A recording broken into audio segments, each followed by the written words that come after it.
আমার অনেক দিনের ইচ্ছে ছিল চা বাগানে বসে একটু চা খাবো। সেরকম বসে নেই, কিন্তু রাতে চিতাবাঘ বেরোয়। এখন আমার মেয়ে আমার কয়েকটা ভালো ছবি তুলে দেবে বলেছে, দেখি কেমন। এই লামাহাটা ইকো পার্কের এই জায়গাটায় নানা রকম ড্রেস ভাড়া দেওয়া হয়। আর এখানে বসে দূরে কি দেখা যাচ্ছে দেখো। এই কাঞ্চনজঙ্ঘাকে সাক্ষী রেখে তোমায় প্রেম নিবেদন।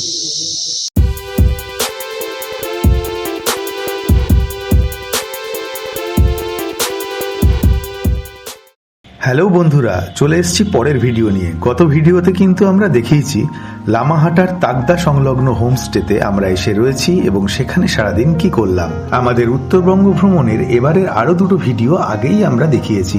তার মধ্যে প্রথমটা হলো স্বচ্ছ গ্রামের খোঁজে এবং পরেরটা হলো ডেলো থেকে তাগদা। ওগুলো যদি না দেখে থাকো তাহলে অবশ্যই ডেসক্রিপশন বক্সে গিয়ে লিঙ্কে গিয়ে সেগুলো একবার দেখে নেবে।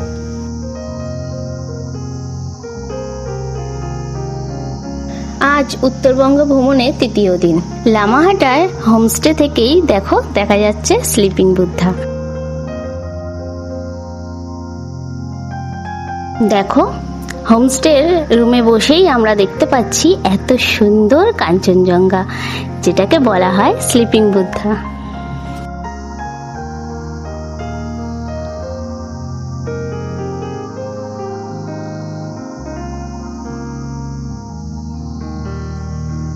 আজকের ওয়েদারটা খুবই সুন্দর, একদম রোদ ঝলমলে একটা দিন আমরা পেয়েছি। সামনে এত সুন্দর পাহাড় আর চারিপাশে তো সুন্দর সুন্দর ফুলের গাছ আছেই। সবাইকে আর একবার গুড মর্নিং। আজকে হলো 26শে অক্টোবর আর এখন বাজে সকাল 6:30। গুরুং হোমস্টেতে গতকাল তো আমরা এসেছিলাম, সেটা তো আমরা দেখিয়েছি। আর এখন দেখো এই হোমস্টে টেরেসে একদম উপরে আমরা রয়েছি। চারপাশের ভিউটা দেখো।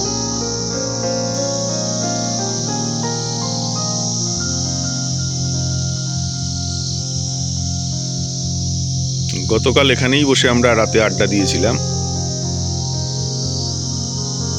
হোমস্টের পেছনে দেখো, এইখানে দূরে টি গার্ডেন আছে, তার সাথে পাইন বন, আর মাঝখানে ওই লাল লাল কালারের ওইগুলো হচ্ছে সব বসার জায়গা। ওইগুলো ওই সিটগুলো ওগুলো হচ্ছে বসার জায়গা, চাইলে গিয়ে ওখানে বসতেও পারবে। আর ছাদে তো এই বসার জায়গা আছে সুন্দর করা। আর এখানে বসে দূরে কি দেখা যাচ্ছে দেখো, সে তো শুভ্র কাঞ্চনজঙ্ঘা, যার জন্য সবাই অপেক্ষা করে থাকে। মেঘটা এখনো পুরোপুরি কাটেনি, কাটলে আরো এ প্রান্ত ও প্রান্ত দেখা যাবে। এই গুরুং হোমস্টে যেখানে আমরা রয়েছি, এটা অ্যাকচুয়ালি যে জায়গায় অবস্থিত সেটা হচ্ছে উপরটা, মানে আমাদের এই উপরটা হলো লামাহাট্টা আর একটু নিচেই হলো তাগদা। তো ঠিক মাঝামাঝি একটা জায়গায় এই হোমস্টেটা রয়েছে। আর আমাদের ঠিক পেছনে ওই দূরে ওই যে শহরটা দেখা যাচ্ছে, ওটাই হলো দার্জিলিং শহর। এটাই হলো দার্জিলিং শহর।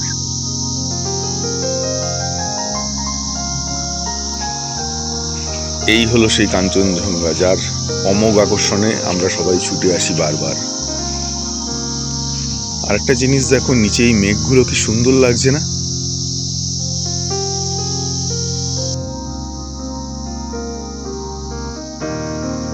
গতকাল যখন আমরা এসে পৌঁছি তখন তো অনেকটাই বেলা পড়ে গেছিল, আর আমাদের তখন লাঞ্চও করা হয়নি। সেই সময় আর সেভাবে আমাদের এই হোমস্টের ভিউ দেখানো হয়নি।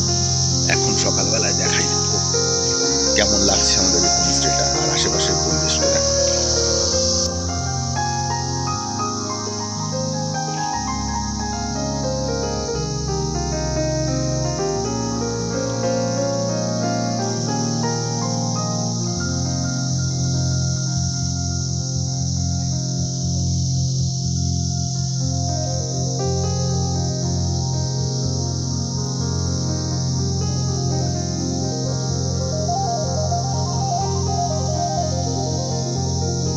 এই গুরুং হোমস্টে যেখানে আমরা রয়েছি, এর নিচে দুটো রুম রয়েছে আর উপরে দোতলায় আমাদের 3টে রুম, কিন্তু আমরা দুটো রুমে রয়েছি।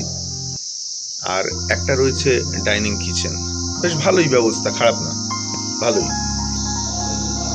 এখানে নতুন গাছ লাগানো হয়েছে, এগুলো এখনো ছোট, আস্তে আস্তে বড় হবে। আমাদের হোমস্টের চারপাশে ভিউ যেমন সুন্দর, দেখো প্রাকৃতিক সৌন্দর্যে একদম ভরা, আর সঙ্গে আছে এত সুন্দর সুন্দর ফুল গাছ, তাতে রং বেরঙের ফুলও ফুটে আছে। এই ফুল গাছের সাজসজ্জা এতটাই সুন্দর যে যে কোনো সাজানো গোছানো পার্কেও কিন্তু হার মানাবে।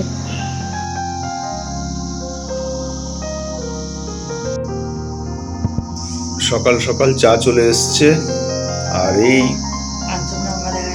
কাঞ্চনজঙ্ঘা দেখতে দেখতে চা খাওয়া, এসব কি আর বাড়ি থেকে হয়?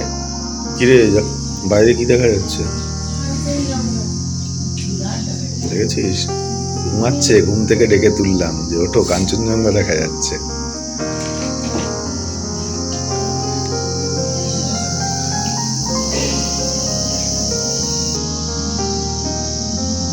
সকালবেলায় দেখো ওই দূরে দার্জিলিং শহরটাকে মাঝে মাঝে মেঘেরা এসে ঢেকে দিয়ে যাচ্ছে। পেছনে চা বাগান আছে, এখান থেকে ভালো গ্রিন টি তুলে নিয়ে যাবি? হ্যাঁ, তুলে নিয়ে যাবে তুমি গ্রিন টি, বাড়িতে গ্রিন টি খাবে। খাবি না? এই হলো আমাদের হোমস্টে, আর এটা থেকে বেরিয়েই আমরা এই জঙ্গলের একটা রাস্তায় পায়ে হেঁটে এখন আমরা একটু ঘুরে দেবো। সকালে চা টা খাওয়া হলো, এবার একটু হেঁটে হেঁটে এই পরিবেশটা না দেখলে হয়? সারাদিন হোমস্টে থেকে শোনা যাচ্ছে ঝিঝি পোকার ডাক, আর মাঝে মাঝে কালকে রাতে রাতচরা পাখির ডাকও শুনেছি। রাস্তাটা খুব একটা ভালো না, সাবধানে হেঁটে আসতে হবে। একটু দেখে আসিস। আমাদের হোমস্টে সংলগ্ন জঙ্গলে রয়েছে এক বনদেবীর মন্দির, আর সেটা কিন্তু খুব হোমস্টের কাছে। আর এই মিঠো পথ ধরেই আমরা যাব সেখানে। রাস্তাটা খুবই স্যাঁতস্যাঁতে, কারণ পাশেই একটা ওয়াটারফলস আছে, যেটা হয়তো আমরা এখান থেকে দেখতে পাবো না, কারণ অন্য একটা পথ দিয়ে সেখানে নেমে যেতে হয়। তো চারিদিকে কিন্তু প্রচুর শ্যাওলা পড়ে আছে, জায়গাটায় প্রচন্ড জল ঠল যায়, স্যাঁতস্যাঁতে হয়ে আছে, জল যায় তাই।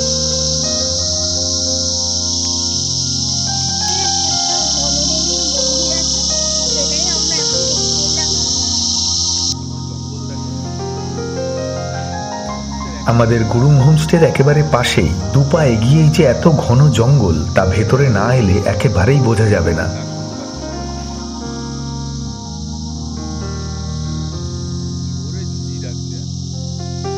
8:05 বাজে, এখনো কিন্তু সূর্যের আলো জঙ্গলে পুরোপুরি এসে পৌঁছয়নি।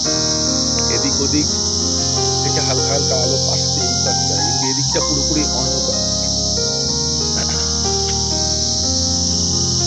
এই হলো বনদেবীর মন্দির, এই হলো মন্দিরের গেট, আর এটা দিয়ে বেয়ে সিঁড়ি দিয়ে উপরে উঠে মন্দিরে পুজো হয়। আর এই রাস্তাটা তো খুব একটা ভালো না, যার জন্য এখানে বেশি দূর এগোনোও যাবে না। অন্য সময় একটু হাতে সময় থাকলে তাও যাওয়া যেত, কিন্তু এখন না এই রাস্তা দিয়ে বেশি দূর যাওয়াটা একটু অসুবিধাই আছে। চারিদিকে একটু জল, স্যাঁতস্যাঁতে শ্যাওলা। এই জায়গাটা হচ্ছে নতুন করে আবার গাছ লাগানো হচ্ছে, গাছগুলোকে আবার যত্ন নেওয়া হচ্ছে, কাপড় দিয়ে ঘিরে রাখা আছে। একদিকে ভালো, আমাদের পায়ের নিচের যে রাস্তাটা পুরোপুরি ভিজে রাস্তা, সব সময় জল চুইয়ে আসছে উপরের পাহাড় থেকে, তাই রাস্তাটা কিন্তু খুব একটা সুবিধের না, বড্ড স্যাঁতস্যাঁতে, আর খুব সাবধানে পা ফেলতে। যেহেতু রাস্তাটা প্রচণ্ড সরু, তাই আর এবার এই পাশে খাদও আছে, দেখে আসো।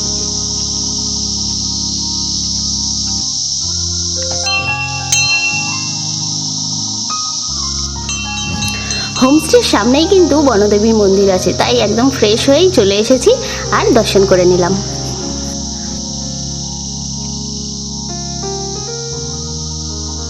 যাই হোক, জুতো খুলে আমরা মন্দিরের ভেতরে যাচ্ছি। আমি যেহেতু জুতোয় হাত দিয়েছিলাম, তাই আর ঘন্টায় হাত দিলাম না, আস্তে আস্তে করে আমরা দুজন উঠছি উপরে। দেখ,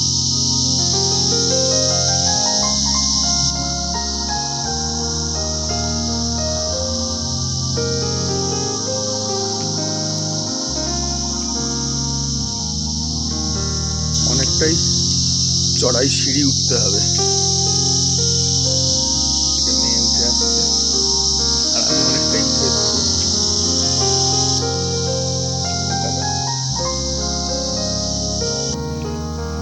নিচে যখন সিঁড়ি দিয়ে উপরে উঠছিলাম দেখলাম কিছু তাজা ফুল ছড়ানো রয়েছে সিঁড়ির আশেপাশে। দেখে মনে হয় এলাকার মানুষ নিয়মিত নিশ্চয়ই এখানে পূজা অর্চনা করেন। এখানে বনদেবীর মন্দিরে কিন্তু কোনো দেবী মূর্তি স্থাপিত নেই, কিন্তু মা দুর্গার কিছু প্রিন্ট করা টাইলসের ফলক বসানো আছে মণ্ডপের কাঠামোতে। বনদেবীর মন্দিরে এলে কেমন লাগলো বলো? ভালো লাগলো। হ্যাঁ, কি সুন্দর লাগছে না চারপাশে।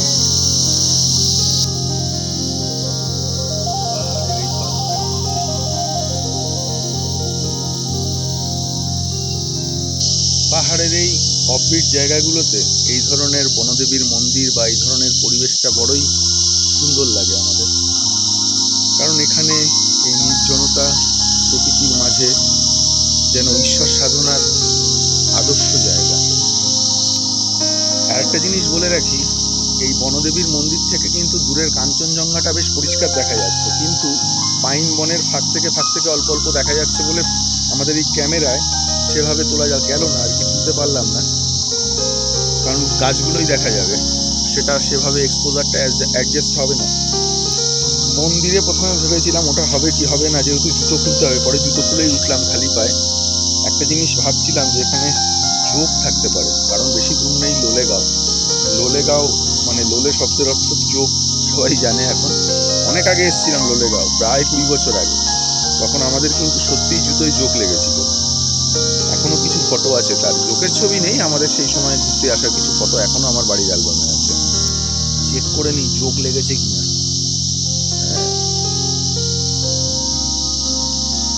সেরকম না, আশা করি লাগেনি, লাগলে লাগবে, আর কি করা যাবে।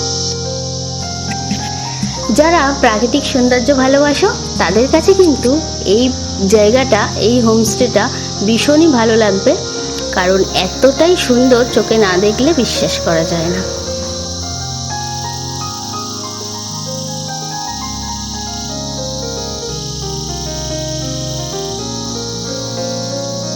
এই বনদেবীর মন্দিরের পাশেই একটা জলপ্রপাত আছে, ওয়াটারফলস। আওয়াজ পাওয়া যাচ্ছে, নিচের দিকেই হবে, দেখতে পাওয়া তো যাচ্ছে না।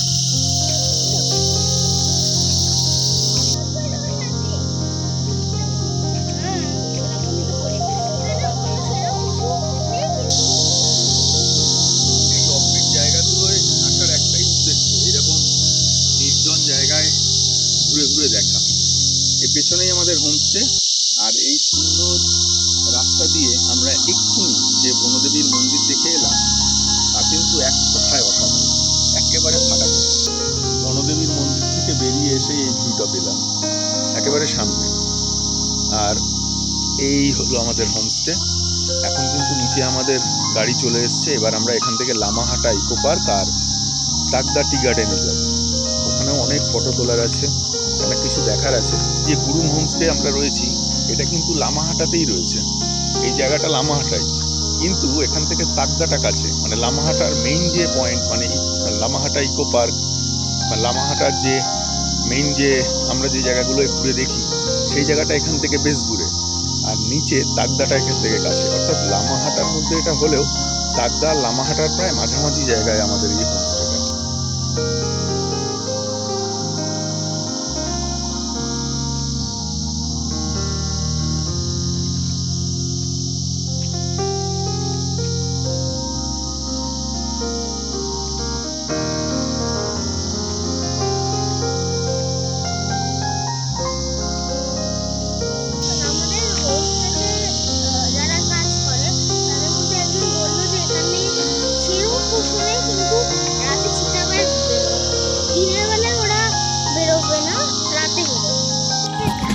হোমস্টের পেছনেই কিন্তু একটা চা বাগান আছে, একটু উঁচু, উঠতে হবে, তো চলো সেখানেই যাব এখন। এই দেখো আমাদের হোমস্টে, আর এই দূরে কাঞ্চনজঙ্ঘা।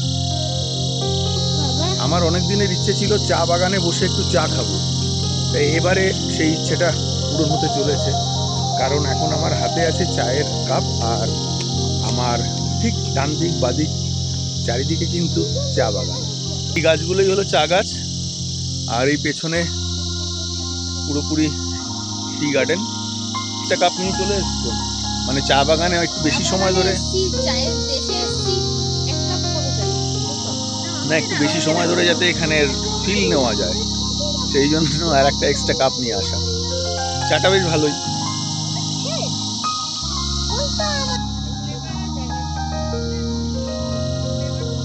কাঁচা চা পাতায় গন্ধ থাকে। এখানে দাঁড়িয়ে মনে হচ্ছে এখানে যদি বেশ খানিকটা সময় থাকা যেত, একটু বসে সবাই মিলে আড্ডা দেওয়া যেত, কারণ ভীষণ সুন্দর লাগছে এই জায়গাটা কিন্তু। সামনে পুরো কাঞ্চনজঙ্ঘা ভিউ মারাত্মক লাগবে। সেই এই এক্সপিরিয়েন্স মারাত্মক।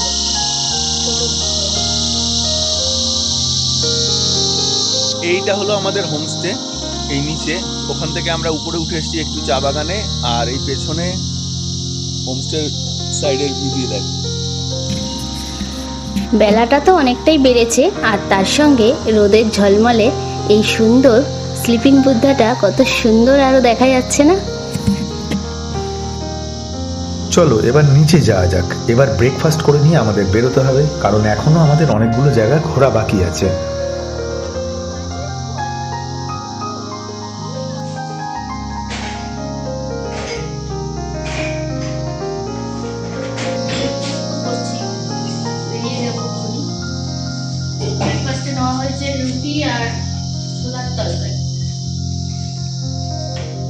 এই কিচেন কাম ডাইনিং রুম থেকেও দেখো কি সুন্দর বাইরে কাঞ্চনজঙ্ঘাকে দেখা যায়। ব্রেকফাস্ট করছি আমরা এখন সকালবেলা। এখানে আমাদের এখন রুটি আর ছোলার তরকারি দেওয়া হয়েছে, চানা মশলা। খুব সুন্দর ব্রেকফাস্ট। এটা আমাদের গুরুম হোমস্টেতে আজকে ব্রেকফাস্ট।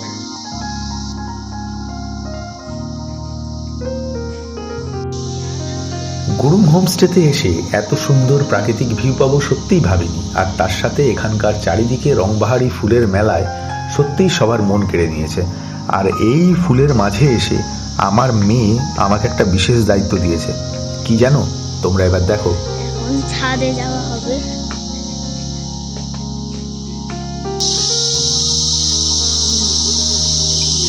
এই কাঞ্চনজঙ্ঘাকে সাক্ষী রেখে তোমার প্রেম নিবেদন। এই গুরুম হোমস্টে থেকে এখন আমরা ব্রেকফাস্ট করে ফেলেছি, আর এবার আমরা বেরিয়ে যাব। প্রথমে যাব লামাহাটা ইকো পার্ক, তাই তো, নাকি তাগদা টি গার্ডেন, যাই হোক যে কোনো একটা জায়গায় আগে যাব। আর এখন দেখো আমাদের এই হোমস্টে থেকে পেছনের ভিউটা আরো ভালো বোঝা যাচ্ছে, যেহেতু লাইটটা ঠিকঠাক পেয়েছি এখন। আগে একটু ঘোলা ঘোলা লাগছিল ছবি।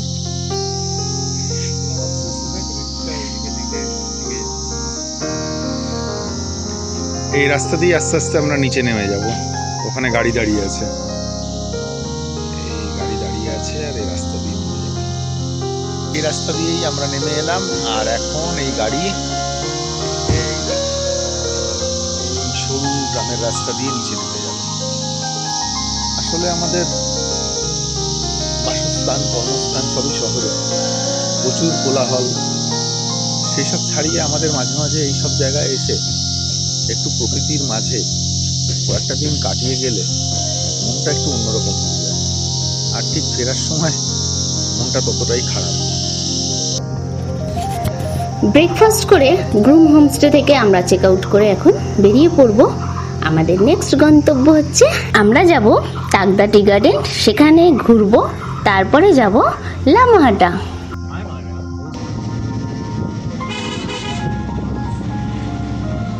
আমাদের গাড়ি এখন তাগদা টি গার্ডেন থেকেই কিন্তু এগিয়ে চলছে।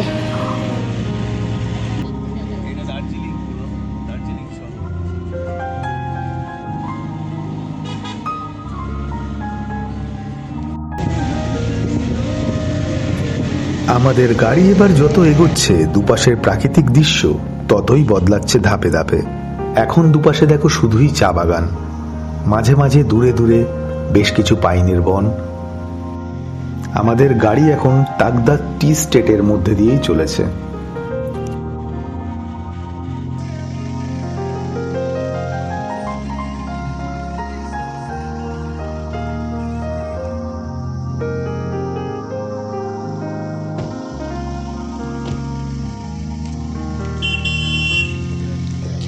চলে এসেছি তাগদা টি গার্ডেন।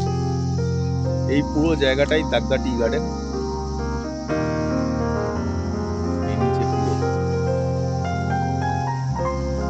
পাশে পুরো পাইনের বন, দেখো, আর পুরো ওই পাশ দিয়ে পাইন বন আর চা বাগান, আর রাস্তাটা এত সুন্দর, একে বেঁকে চারদিক দিয়ে পুরো আঁকা ছবির মতো।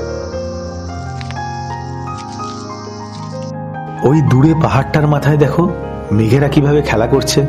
মনে হয় সারাটা দিন বসে এই মেঘেদের খেলা দেখেই সময়টা কাটিয়ে দিই। কি অসাধারণ, তাই না? চা বাগানে ঢুকেছি, এখানে নামা যায়। এখানে কটা ছবি তুলবো। তাগদা টি গার্ডেনের ভেতরে এখন আমরা রয়েছি। আর এই দেখো এখানে খুব সুন্দর ফটো তোলার জায়গা। আর ওই পয়েন্টটাতে যাবো, দারুণ একটা ভিউ। আমি এখন তাগদা টি গার্ডেনের মধ্যে বসে আছি, আর ওই দিকে কাঞ্চনজঙ্ঘা, আর এইগুলো হলো চা বাগান।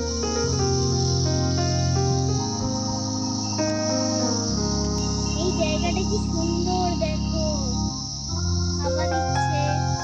এই যে চা বাগানে এতক্ষণ আমরা ছবি তুলছি না, এটা একেবারে দেখো লাস্ট শেষ মাথায় এই যে চূড়োটা, এই পিকটা পুরো এখানে দাঁড়ালে একদম ইনফিনিটি ভিউ দেখা যায়।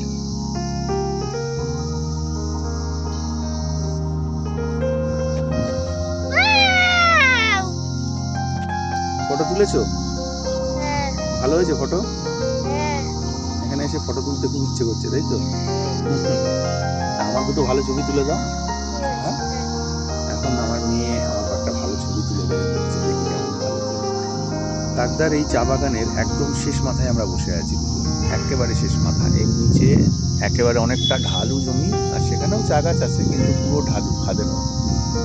আর এই পিছনে কাঞ্চনজঙ্ঘা, আর এই দিকটা ঠিক এই পাশটায় পাইন বন, আর এই পাইন বনটাই মাঝে মাঝে ঢেকে দিচ্ছে মেঘেরা। আর সেই দল ছাড়া মেঘেরা কখনো কখনো আমাদের আশপাশ থেকেও ভেসে যাচ্ছে, বেশ ভালোই লাগছে দেখতে। চলে এসেছি লামাহাটা ইকো পার্ক। এখানে বেশ কিছুক্ষণ সময় তো অবশ্যই কাটাবো, ছবি তুলবো, কিন্তু এর ওপরে আর একটা লেক আছে যেটা শুনলাম, কিন্তু হয়তো যাওয়া হবে না। তো দেখা যাক কি হয়, তোমাদের সঙ্গে তো অবশ্যই শেয়ার করব। এখন আমরা লামাহাটা ইকো পার্কের সামনে চলে এসেছি। এখানেই সবাই আসে, লামাহাটার ফটোও তোলে। এই সেই eco park.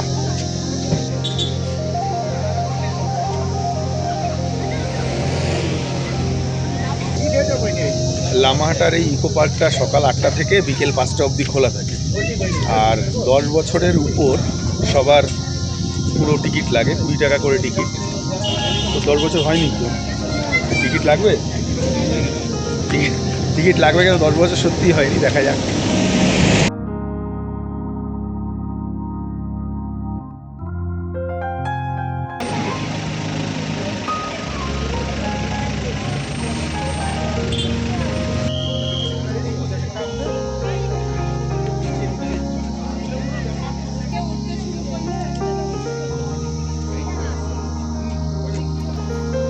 Lamahatta eco park সম্পর্কে একটা কথা অবশ্যই বলতে পারি একজন ফটোগ্রাফার হিসেবে, যে এই জায়গাটা কিন্তু পুরোপুরি ফটোগ্রাফিক ব্যাকগ্রাউন্ডের মতোই তৈরি করা।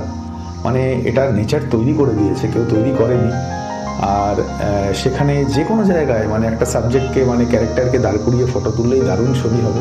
খুব বেসিক একটা সেট আমার কাছে রয়েছে, প্রফেশনাল সেট আনলে তো দারুণ ছবি হতো। আর এইখানে কিছু ছবি আমি এডিট করে আমার ফেসবুক পেজ স্টুডিও ডিজিটাল আইয়ের পেজে পোস্ট করেছি। নিচের ডেসক্রিপশন বক্সে স্টুডিও ডিজিটাল আইয়ের লিঙ্কও আছে ফেসবুক পেজের, ওটাই গেলে দেখতে পাবে। আর এই ভিডিওতে কয়েকটা ছবি দেওয়া আছে, সেটা দেখলে বুঝতে পারবে যে ছবি এখানে কত সুন্দর হয়। এই দেখো মেঘগুলো সব এসে আমাদের লামাহাটা ইকো পার্কটাকে ঢেকে দিচ্ছে। লামাহাটা ইকো পার্কের ভেতর থেকে এখন আমরা বেরিয়ে যাবো। উপরে যে লেকটা ছিল সেই অবধি আর যাওয়া হয়নি, এখানেই যেটুকু সময় পেলাম ফটো তুলেছি। লামাহাটার এই মন মাতানো পাইন বন ছেড়ে এখন আমাদের নেমে যেতে হবে। এখন প্রায় 3:30 বাজে। আমরা যাব দাবাই পানির দিকে। এখান থেকে নেমে যেতে সত্যি মন চাইছে না, কারণ এত সুন্দর এই জায়গাটা। লামাহাটার যেই পাইন বন, এটায় প্রচুর মানুষ ফটোশ্যুট করতে আসে। আমি নিজেও এই কাজের সাথে যুক্ত, জানি, কিন্তু তাও এখন যেতে হবে, কোনো উপায় নেই। তবে পরে একবার কখনো সময় করে এখানে একটু বেশি সময় হাতে নিয়ে আসবো, আর একটু ভালো কিছু ছবি তোলার প্ল্যানিং করে আসবো, তাহলে আরো অনেক বেশি কিছু পাওয়া যাবে।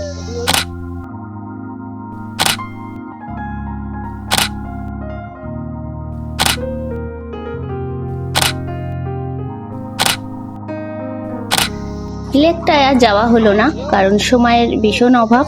তো আমরা এখন বেরিয়ে পড়বো। ওই যে জায়গাটা, এই লামাহাটা ইকো পার্কের এই জায়গাটায় নানা রকম ড্রেস ভাড়া দেওয়া হয়, আর এই ড্রেসগুলো পরে অনেকেই ফটোশ্যুট করে। বিশেষ করে চা বাগানে যখন চা পাতা তোলে মেয়েরা যে সাজ পোশাক ব্যবহার করে, সেই ধরনেরই পোশাক এখানে ভাড়া দেওয়া হয়। আর বেশ ভালোও লাগছিল, মানে ড্রেসগুলো খুব সুন্দর, মানে বেশ মানানসই। একবার পরলে মনে হবে না যে অন্য কোনো জায়গার মানুষ, মনে হবে এখানকারই মানুষ। সেরকমই ড্রেসগুলো সত্যিই ভালো।